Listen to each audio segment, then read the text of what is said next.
Manifesto ప్రధానంగా తెలంగాణకు కొన్ని హామీలను నెరవేరుస్తామంటూ ఒక మేనిఫెస్టో వచ్చింది. బీజేపీ మేనిఫెస్టో ఆల్రెడీ నేషనల్ వైడ్గా ఒక మేనిఫెస్టో ఉంది. ఏంటి బీఆర్ఎస్ ఈ గోదాలో ఉందా?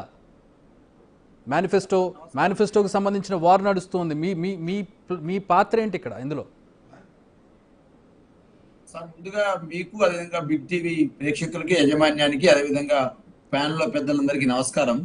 ప్రధానంగా సార్, ఇవాళ తెలంగాణ రాష్ట్రం ఆవిర్భావం ఎవరితో సాధ్యమైంది, ఎవరు కొట్లాడితే తెలంగాణ రాష్ట్రం వచ్చింది, ఎవరు 10 సంవత్సరాల అధికారంలో ఉండి ఈ రాష్ట్రాన్ని అభివృద్ధి చేసిరనేటువంటి ఒక స్పష్టమైనటువంటి అవగాహన ప్రజల్లో చర్చ జరుగుతూ ఉంది. 140 రోజులలో బెల్లానాయకన్ ఎంత గట్టిగా మాట్లాడినా ఈ 140 రోజులలో కాంగ్రెస్ పార్టీ మీద ప్రజలలో తీవ్ర వ్యతిరేకత వచ్చింది.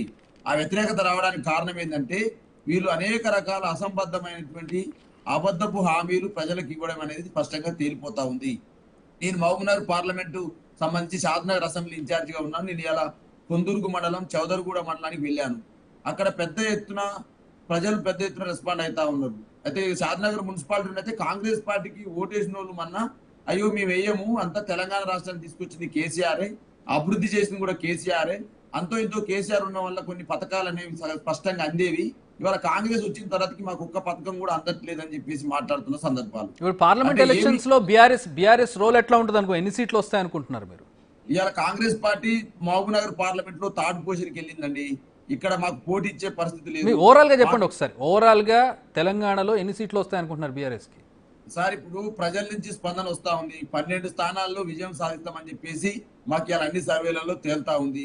ఇలా కేసీఆర్ గారిని కోల్పోవడం ద్వారా, ఇలా కాంగ్రెస్ పార్టీ రావడం ద్వారా వచ్చిన మార్పులు ఏంటంటే తెలంగాణలో కరెంటు అనేది గతంలో తెలంగాణ రాష్ట్ర సమితి భారత రాష్ట్ర అధికారంలో ఉన్నప్పుడు కరెంటు నిరంతరాయంగా వచ్చేది.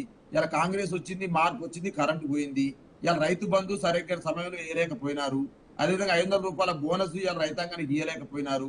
ఊర్లలో చూస్తే కరువు కోరల్లో గ్రామాలు అనేవి తల్లడిల్లుతా ఉన్నవి. కనీసం కరువు మీద సమీక్ష లేదు. అదేవిధంగా 20,000 ఎకరాలలో పంట నష్టం జరిగింది అకాల వర్షాల వల్ల అని చెప్పేసి వ్యవసాయ శాఖ మంత్రి తుమ్మల నాగేశ్వరరావు గారు ప్రెస్ మీట్ పెట్టి చెప్పినారు. కనీసం 20,000 ఎకరాలకు సంబంధించి పంట నష్టాన్ని కూడా ఇవాళ ఇవ్వలేని పరిస్థితి. ఎలక్షన్ కమిషన్ కూడా అన్ని రకాల పార్టీలు చెప్పినాయి మీరు ఇవ్వచ్చు, ఎందుకంటే ప్రజలు అనే వాళ్ళు తలడిల్లుతా ఉన్నారు. ఒకవైపేమో పంటకు నీళ్లు లేక ఎండిపోయిన పంటలే కాకుండా అకాల వర్షంతో మళ్ళా మూలిగే నక్క మీద తాటి పండు పడ్డట్టు అకాల వర్షాలు వచ్చి రైతాంగం మీద ఇలా ఇబ్బంది పడతా ఉన్నారు. సార్, నేను మిమ్మల్ని మేనిఫెస్టో గురించి అడిగాను, దాని గురించి మీరు ఇంతవరకు సమాధానం చెప్పలే. రెండు పార్టీలు మేనిఫెస్టోల మీద వెళ్తూ ఉన్నాయి. కాంగ్రెస్ అయితే సపరేట్ గా తెలంగాణకు ఒక మేనిఫెస్టోని ఇచ్చింది. మీ మేనిఫెస్టో ఏంటి, ఎక్కడ? సార్, తెలంగాణ రాష్ట్ర సమితి, భారత రాష్ట్ర సమితి మేనిఫెస్టోనే తెలంగాణ సార్. తెలంగాణ హక్కు సార్, ఇంకెన్ని రోజులు సార్ తెలంగాణ సెంటిమెంట్? మేనిఫెస్టో ఏంటో చెప్పండి సార్. ఇప్పుడు తెలంగాణ రాష్ట్రం ఇప్పుడు ఏదైతే ఉందో, ఇవాళ తెలంగాణ రాష్ట్రంలో బీఆర్ఎస్ యొక్క పాత్ర ఏందని మనం అడిగితే అర్థమే ఉండదు సార్.